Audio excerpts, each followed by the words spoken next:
So if you're like me and you just made the switch from Windows to Mac, first and foremost, congratulations on making that switch. You won't regret it. I know I haven't. Secondly, you might have noticed that Mac does not operate on a familiar scale, or it operates totally differently. And that's basically the point of this video, sharing with you some of my personal experiences, tips I have found, apps that I have found that makes Mac a little bit more comfortable. What's going on, Danny here, and if you at any point of this video find anything helpful, do let me know by dropping a like on this video, subscribing, or why not even both, as that will help tremendously with the growth of this channel. Without any further delay, let's get into the video. So first things first, and I think that basically what everybody is supposed to even do, dark mode. So one thing you have to do is go into settings. The shortest way you can do that is command spacebar, type in settings, and then you want to go to appearances, and automatically it's good to be set to light, but realistically it doesn't look well. Just set it to dark. If you're a kind of auto person, you can also do auto as well. And basically I just love my computers generally to be on dark mode. It's a little bit more pleasant to the eye. Next thing you want to do is head over to the bottom, just scroll down, and you see where it says trackpad. So you want to enable tap to click. It's just a little bit more familiar because on Mac, you basically on the trackpad, you basically have to tap and like force tap to click on something. Tap to click makes it a lot better if you ask me. So the next setting is not something you'd actually do on Windows, but I feel like it's a lot more comfortable on Mac. It's 3-finger drag. So where you find that setting, you want to go into accessibility, scroll all the way down to pointer control, trackpad options, and here you'd see dragging style. Just set that to 3-finger drag, and then whenever you want to drag something, basically anything, you can just drag it with the use of 3 fingers. I was looking at myself. I was not supposed to look at myself. I'm getting used to it. Don't judge me. So the next one is basically an app I found, and probably you might have noticed that using an external mouse or any kind of mouse that is not the Apple Magic mouse on your Mac is a little bit different. Like in my case, I'm using a Razer Viper Mini that I used when I was using my Windows laptop, and I had to get some kind of adapter. So yeah, this is the only way I can use my gaming mouse that I got on my Mac, and honestly it does not perform as well as I thought it would, but I found a way to fix this. What you have to do is go into your app store and search for an app called Linear Mouse. Linear Mouse really helps when it comes to both the trackpad. It controls both the trackpad, whatever external mouse you might add, and it just gives it a ton of the features that are set for that mouse, if that make any sense. If I plug back my Razer Viper Mini, it automatically shows that this is Razer Viper Mini. So you see it has all these settings, both vertical and horizontal. You might have noticed when you try to use an external mouse that especially scrolling is a little bit weird.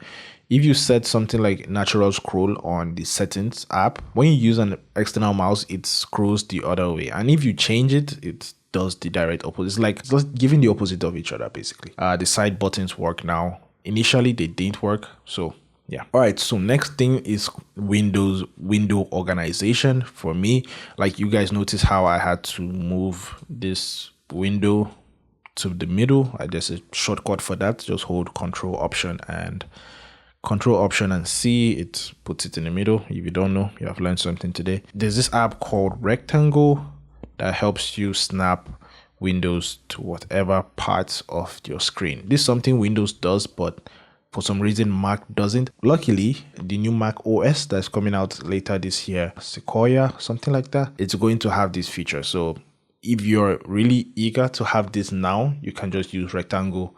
And then when that comes out, I know Rectangle will be like... Next, we'll be using external storages, because when I used I don't have it near me, but when I used my Samsung T7 Shield for the first time on the Mac, it didn't detect the SSD for some reason. I don't know why, but I found a whole YouTube video, pretty short YouTube video explaining what to do in the settings privacy, security settings. You just have to change a few things and then it works automatically.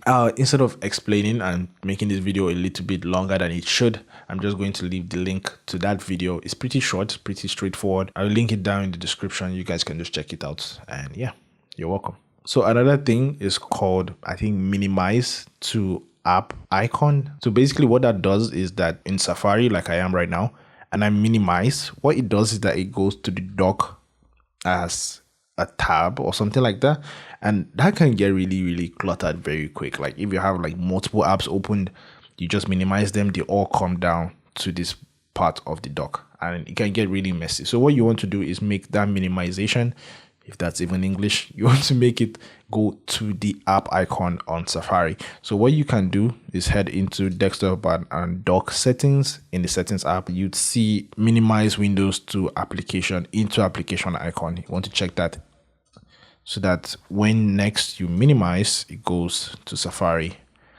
And basically, yeah, it just makes the whole dock very clean and just better. The next setting I changed was to see the battery percentage right next to the battery icon. This is something that doesn't come on by default, but I'll show you guys real quick. What you want to do is go into control center. You see under battery, normally this show percentage will be off. So all you can do is just to turn it on and then you can see your battery percentage. So next thing is going to be in the finder itself. Basically, I was going to say finder settings, but it's actually in the finder itself. So the issue now is that when you use Finder, you guys might have noticed this as well. When you move stuff, it's like it moves freely, just moves wherever you place it. Just it can be really destructive if you don't do something about it.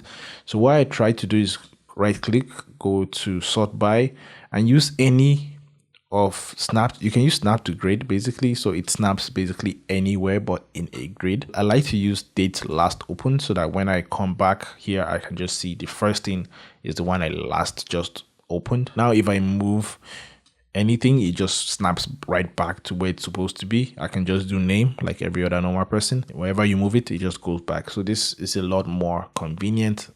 And yeah, so for the final tip, this should have actually been in the beginning of the video, and that is the display setting. In settings, in displays, what you want to do is set this to more space. It's based on personal preference. I personally love it on more space. I use a 16-inch MacBook, so I love to have as much real estate on my screen as possible. And yeah, that should be the end of the video. But for making it this far, I'm going to add in one more tip. If you're like me and you know how much you spent on getting a MacBook, you might want to make it last as long as possible, which if you already know what I'm talking about the battery and the battery health. So if you go into my battery health, you see that my laptop basically, I don't know whether you can see it, but it basically never hits 100%.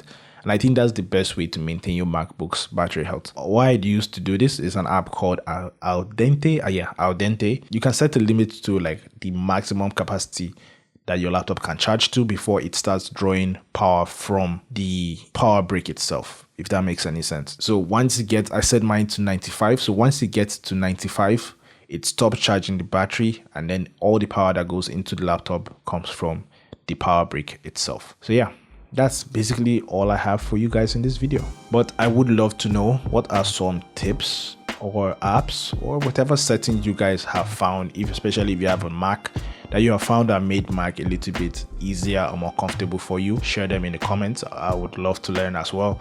And yeah, that's pretty much it for this video. Thank you for watching, and I'll see you in the next one.